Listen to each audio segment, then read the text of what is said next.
Guys Mathura में आपका स्वागत है। ये देखो मथुरा जंक्शन हम पहुंच गए। अब सुबह ही पहुंच गए थे। फिर हम होटल पहुंचे, वहाँ पे चेक इन किया, फिर नहा धो के रेडी होके हम निकल गए गोकुल की तरफ। हमने ऑटो लिया था, फिर वहाँ से हम निकल गए गोकुल की तरफ। और हम कितने खुश नज़र आ रहे हैं देखो। फिर हमने पहले किया हमने यमुना जी के दर्शन, क्योंकि ऑब्वियसली अगर हम कान्हा जी के दर्शन करने जा रहे हैं तो पहले तो यमुना जी के दर्शन करने ही पड़ेंगे। तो हमने वहाँ पे रुक के जी के दर्शन किए, फिर हम गोकुल की तरफ चले गए। और फिर आप इनके बात गोकुल में आके जो हंसता है उसका घर जाके बसता है। घर में तुम्हारे दुख होगा, तकलीफ होगा, तभी भगवान ने आपको इधर बुलाया है। और अगर कोई रोता है तो परेशानी सब भगवान इधर आके इसीलिए प्रभु ने आपको बुलाया। या तो आपके मदर फादर का कोई पुण्य उदय हुआ है, या निश्चित प्रभु आपके जीवन में कोई बदलाव कर देगा। जाइए पंडित गए, फिर फूल दिया। ये देखो कितने अच्छे फूल है। फिर हम गोकुल की गद्दियों की तरफ चले गए। वहाँ पे पंडित जी ने बहुत अच्छे से एक्सप्लेन किया था कि कौन सी जगह क्या है, मतलब यहाँ पे क्या हुआ था, यहाँ पे क्या हुआ था। तो ये हमारे पंडित जी थे, इन्होंने पूरा हमें गाइड किया था गोकुल में घूमने के लिए।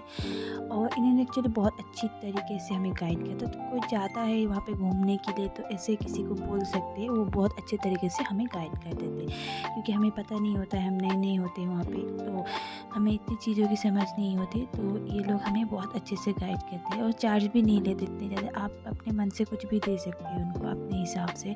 आप 100 भी दे सकते हो, 200 भी दे सकते हो, 300 भी दे सकते हो, आप मतलब आप 50 भी दे सकते हो अपने हिसाब से। ये लोग डिमांड नहीं करते। तो फिर ये है शिव मंदिर, जहाँ पे शिव जी ने तपस्या किया था जब कान्हा जी छोटे थे। तो उनको देखने के लिए यहाँ पे वो 3 डेज़ आई थिंक उन्होंने तपस्या किया था, मुझे इतना अच्छी तरीके से याद नहीं है अभी। तो यही बात हमें गुरुजी समझा रहे थे। और ये जो है कृष्ण द्वार है, इसी से आपको होके अंदर जाना पड़ता है, जहाँ पे नंद जी और यशोदा जी का भवन है, जहाँ पे कान्हा जी का बचपन बीता था। वहाँ पे कान्हा जी ने खेला था, वहाँ पे यशोदा मैया ने उनको कैसे मतलब लाड प्यार से उनको बड़ा किया था। और ये यहाँ पे अंदर आपको मोबाइल फ़ोन ले जाने नहीं देते, क्योंकि वहाँ पे फ़ोटो वीडियोस खींचना अलाउ नहीं है। तो हम जो है फ़ोन बाहर ही रख के चले गए थे। फिर हम वहाँ से निकल गए। फिर वहाँ से निकल के हम गए बलराम जी के मंदिर की तरफ गए थे, क्योंकि वहाँ पे उनका भी मंदिर है। और हम लोगों ने जो है वो बलराम जी के मंदिर का दर्शन किया। और ये देखो वहाँ पे एक छोटी सी मार्केट भी थी मंदिर के अंदर ही, प्यारे सुंदर से। और ये आप भी कर लो मंदिर का दर्शन। ये बलराम जी के मंदिर है। यहाँ पे बलराम जी और उनकी पत्नी का दर्शन होता है। ये देखो यहाँ पे आप झंडा लगा सकते हो अपने विशेष पूरा करने के लिए। बहुत जो लोग आते हैं यहाँ पे ये झंडा गाड़ के जाते हैं, जिनकी मनोकामना पूरी होती है ये बताते हैं। फिर हम वहाँ से निकल गए। ये देखो हमने पूरा टीका वीका लगा के हम वहाँ से निकल गए और हम कितने खुश थे। फिर हम निकल गए, ऑटो में बैठ के हमने गोकुल पूरा अच्छे से दर्शन कर लिया। फिर हम वहाँ से निकल गए द्वारिका के लिए, क्योंकि हमें एक दिन में पूरा मथुरा कवर करना था। तो हम द्वारिकाधीश मंदिर चले गए, क्योंकि द्वारिकाधीश मंदिर जो है 11 साढ़े 11 आई थिंक 12 बजे को बंद ही हो जाता है। तो हम जल्दी जल्दी भाग के वहाँ पे गए। तो वहाँ पे जाके हमने देखा कि थैंक गॉड बंद नहीं हुआ था।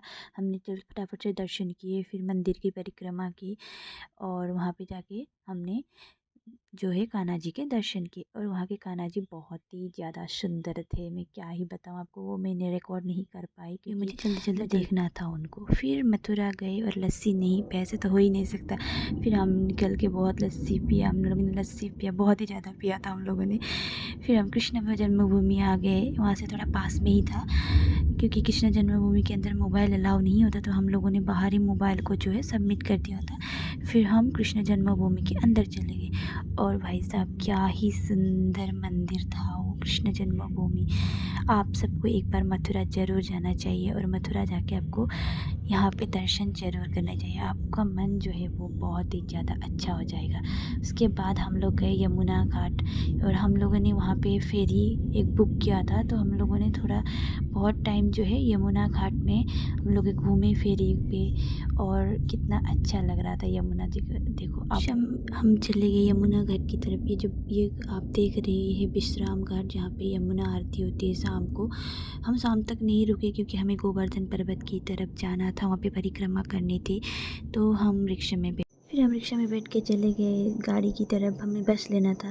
और गाइस ये है मेरा भतीजा, जो आगे बैठ के बहुत ही ज़्यादा खुश है, क्योंकि उसको आगे बैठना था। तो हम लोगों ने उसको अकेले आगे बिठा दिया। फिर हम पहुंच गए गोवर्धन पर्वत की परिक्रमा करने के लिए। और शाम का वक्त था, क्योंकि वहाँ पे ज़्यादातर शाम को ही परिक्रमा करते थे। और वहाँ पे आपको भक्त को देखना चाहिए, वहाँ पे आपको मतलब वहाँ उन लोगों की भक्ति जो है ना, वो देख के आपका मन जो है वो खुश हो जाएगा। मतलब ये देखिए कैसे ये लोग इतने ज़्यादा तपस्या करते हैं, भक्ति करते हैं, बहुत अच्छा लगता है ये देख के। फिर वहाँ पे भंडारा भी लगता है, जो लोग परिक्रमा करते हैं वहाँ के लोग उन लोगों को खिलाते हैं बहुत अच्छी तरीके से। हम लोगों को भी खिलाया था उन्होंने बुला के, और बहुत ही टेस्टी खाना था। ये देखो कितना सुंदर है, कुसुम सरोवर है ये। हम ये देख के चले गए। फिर गिरिराज जी पर्वत के अंदर ये श्री महाराज जी चैतन्य प्रभु जी का मंदिर है। और ये देखो कितने सुंदर तरीके से ये मंदिर है। और यहाँ के कान्हा जी भी बहुत ही ज़्यादा सुंदर है। फिर हमने परिक्रमा करके हम वापस आ गए।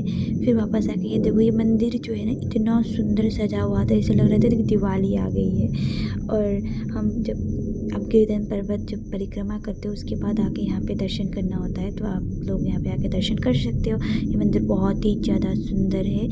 और देखो कितना सुंदर लग रहा है। गिरिराज जी महाराज जी का मंदिर है ये। लास्ट में आके आप यहाँ पे दर्शन कर सकते हो। फिर हमने लिए पेड़े, फिर हमने लास्ट दर्शन किए। फिर उसके बाद हम निकलने के बाद हमने खाई कुल्फ़ी जो फेमस है। और ये रहा हमारा मथुरा ट्रिप।